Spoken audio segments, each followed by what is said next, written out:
À l'amour c'est imprévisible, il y a du hasard. Ah mais on s'est rencontrés comme ça, crazy, de l'inattendu. Je marchais dans la rue, de l'inespéré, puis j'ai rencontré de l'accidentel, j'ai fait tomber mon tel, et puis du bizarre aussi, en plein brouillard, si, du déroutant. Troublant, non?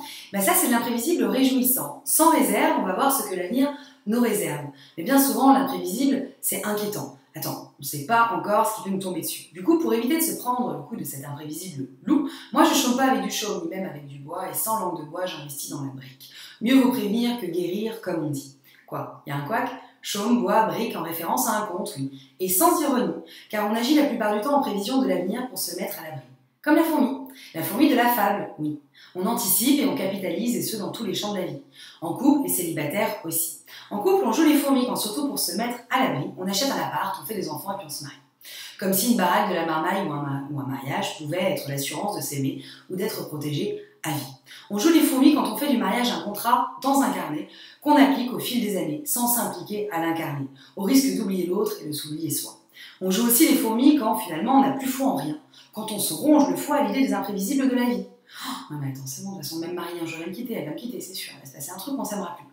Voilà, du coup je me suis préparée, les tromperies, les bassesses, les divorces et les infidélités. Là je profite des meilleures années avant de galérer. Parce que ça va se passer. À coup de projets, d'état. C'est bien les projets, ça tient. Puis en plus moi je m'entretiens, tu sais je fais du sport. Je me pars et pars aux aléas à venir. Bah bon, faut tenir. Tu crois que je les vois pas, les jolies cigales fantaisistes qui risqueraient un jour de venir me taxer les récoltes de mon beau champ d'amour? Hein Mamour, tu crois que je les vois pas? Mamour justement qui nous rend d'autant plus fourmis, vous et moi, quand il vit la vie, lui ou elle, en mode cigale, pardi. On a le temps, on vit au jour le jour, chérie, ça va, la vie, c'est de l'imprévisible. Oui, enfin, maman, t'es gentille, tu pourrais être un brin plus fourmi quand même, moi j'ai envie de m'engager aussi. Moi j'ai un cycle et des envies, alors sois chic, dis-moi oui. Sois gentille, allez. Au célibataire aussi, il y a du chic dans l'amour et puis du hic de l'imprévisible. Alors là, tu me le fais pas dire. Hein. Pour paraître imprévisible, ça me paraît imprévisible. Là, c'est pas il est où le bonheur, c'est il est où le bonhomme. Alors, soit t'es plutôt cigale à chanter toute l'année à coups de rosée, une cigale assumée, ou encore paumée, ou encore un brin futé, un brin fourmi. Faire croire qu'on est léger et ne veut rien alors qu'en fait, c'est tout l'inverse. Prévoir de se rendre imprévisible, quoi. Bah, je sais pas, c'est fou, il était prêt à rien, et puis là, en 2 mois, on a déjà un chien, je crois que c'est moi. Tu lui fais ça, je te dis. Un peu comme ton histoire au début, là, tu sais, l'espèce de coup où la personne, elle sort dans le brouillard, et qui sort dans le brouillard, qui fait une rencontre dans le brouillard, ça fourmille quand même de stratégie, tout ça pour provoquer le soi-disant hasard. Bah, sort dans le brouillard, alors. Bah non, mais tu m'as compris. Bah non, bah si, bah non. Bon, bref, on s'est compris. Tu la joues fourmi aussi quand pour parer aux imprévisibles devenus prévisiblement insatisfaisants, du type « lui, non, ça va, non merci pour les avances, je sais par avance, on ne fera pas, c'est sûr, mais c'est sûr. » Tu te tiens un certain rigorisme à coup d'algorithme. Moi, je le cherche comme si et ainsi. Bah vas-y, prends un caddie et attends pour atteindre ta liste d'exigences et puis de la chance. Il risque d'ailleurs d'y avoir un peu de queue à défaut, justement. Bah oui, parce qu'à force d'épargner et à trop vouloir s'épargner, le risque c'est d'oublier de consommer les fantaisies de la vie, de passer à côté d'une rencontre qui aurait pu être surprenante, et puis même d'aller jusqu'à ne plus jamais avoir de cigales qui viennent taper à ta porte ou te chanter sous la fenêtre. C'est quand même un peu triste. Un mode de vie prévisible.